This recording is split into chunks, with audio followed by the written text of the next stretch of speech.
We each go to a faucet and we turn on the water and it's there, right? We flush the toilet and it happens. But to go out of country and figure out that not everybody in the world has those luxuries really puts you in touch with the fact that we truly do serve a higher purpose. We create something special in everything we do. We had to figure it out from ground zero. Who you get involved with, who do you need to talk to, what country do you go to? You know, what type of work do you even attempt to do? It took probably a couple of years. We stopped a few times and, you know, about a year before the trip, caught some big steam and moved forward as quick as we could. We ended up partnering with Engineers in Action, and they led us then to a project in Bolivia. So we just shared the story, right? And we didn't say, hey, you need to do this because. We just said, hey, we're doing something really interesting to us, and we think you're going to have interest in it as well. Reached out to 4 different sponsors, and each of them was very excited to help us in this effort, which was very cool to see, and give us a donation of money. And we had people climbing all over themselves to be a part of this. And really the goal was to find people who were truly looking for the experience, truly wanted to better themselves as well as help. I brought it home and my wife told me I was absolutely nuts. And I told her, I said, this is something I want to do. And she bought onto it pretty quick.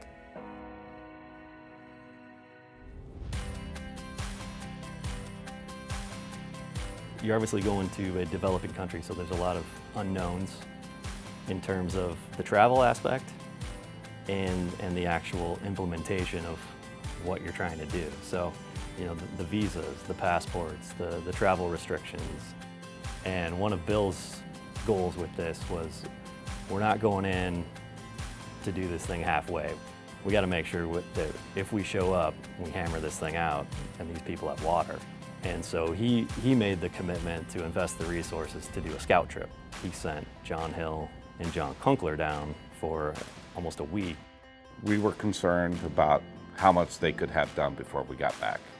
And it came to fruition that we had rights to be concerned because they weren't ready for us when we got there.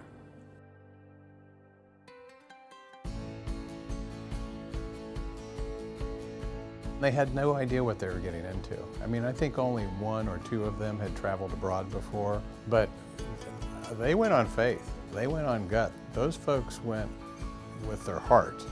First thing getting off the airplane was the altitude. You could tell that right away.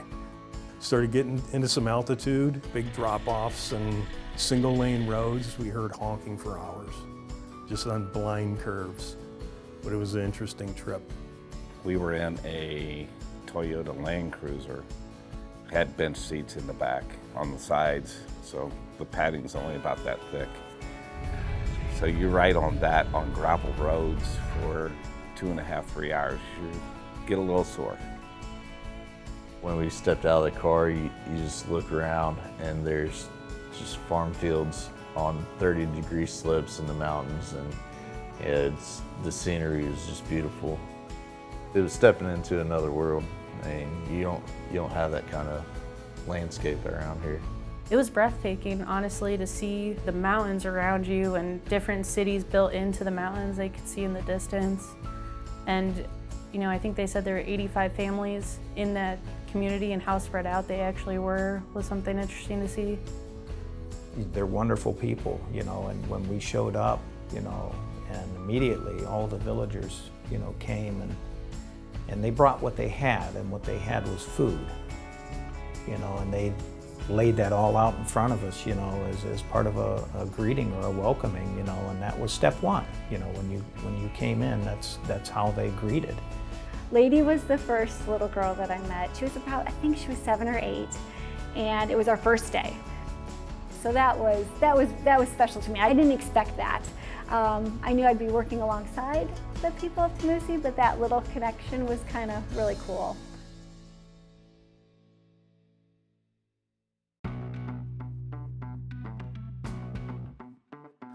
So we were there to improve their water system. When we had got there, we saw pieces and parts of the current water system. The tank was okay, it was clean to them in a sense, but the pipes running through the mountain and that had a lot of pressure in them. They had a lot of leaks and cracks, and they live off of what they farm and raise, so there was a lot of animals around and polluting the water. So our mission was to start up at the tank and run new PVC through the entire mountain so they could each get clean water to their house. We also did some pressure reducers and air release valves so they had better flow. The most exciting part was what we got accomplished the very first day. And I don't think anyone from Engineers in Action or the village thought that we were going to attack that mountainside like we did. We said we're just going to give it our best effort, and to show people in the way we are, we just all jumped in, and if a ditch wasn't dug and we needed to get the line done, we just start digging. You work for a little bit and you think, man, why am I getting so tired? Am I out of shape or what's going on here? So you'd stop and you catch your breath, and it's like you keep trying to catch it and you weren't catching nothing. Like you're walking up a mountain and whatnot, it's just the lack of oxygen there just wears on you faster than you can imagine. I think the Empire State Building is 130 floors, and I know one day I climbed that at least once. And then we got to the more complex parts where it was broken up, and we had to put pressure reducing valves in and just shut off valves to isolate areas. Whatever we had to do to make the people of Timusi get their water, we did, and we figured out a way to do it. What we're doing is we're giving this guy that I'm working with who's helping me lay this pipe, we're plumbing in his house so that he can have drinking water so his kids don't get sick. That makes you really work as if you are running this line for you. There's so much that goes on with places on this planet that don't have water, and some of it are right here in the United States. We live on this huge abundance of fresh water that, we need to protect like we protect our families, So for me, it's a very important trip.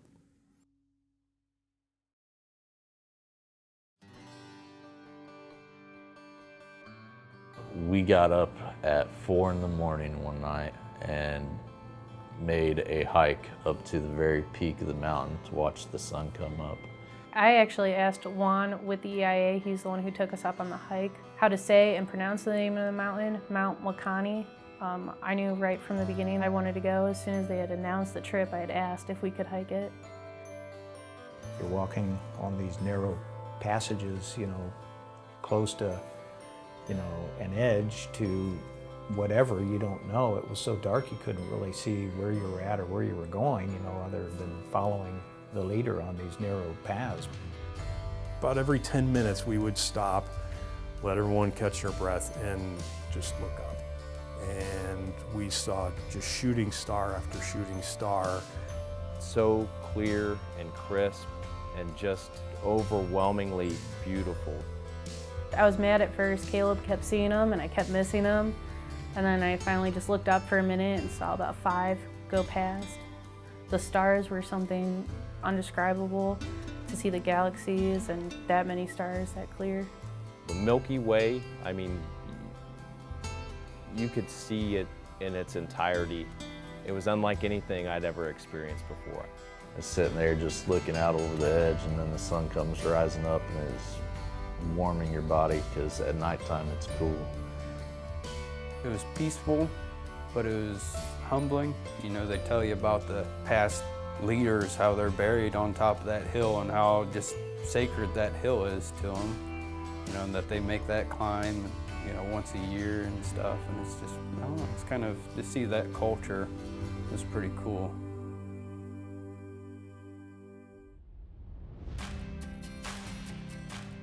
By the end of it, the last day, we're supposed to be having a party and we're still kind of working a little bit. And that's when it started to come together, and you're like, we're actually we might finish this thing,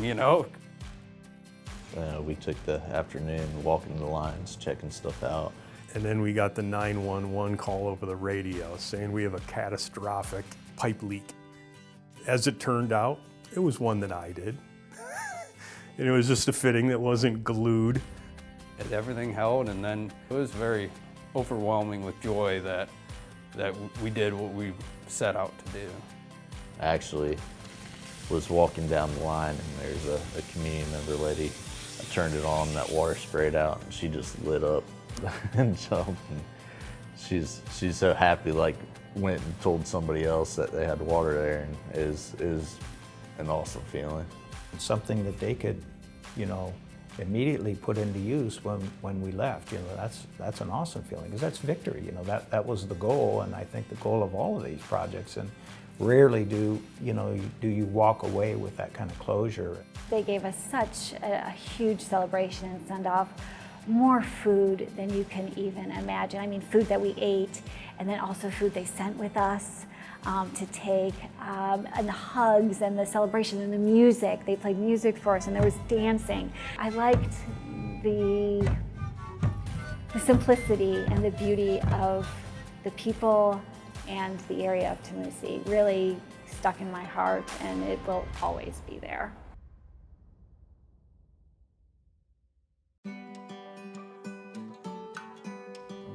I talk to a lot of co-ops all the time, and they say, why have you been at Shook for 10 years? And I said, well, first of all, look around. Nobody leaves. Everybody's been here for 10, 20, 30, even 40 years.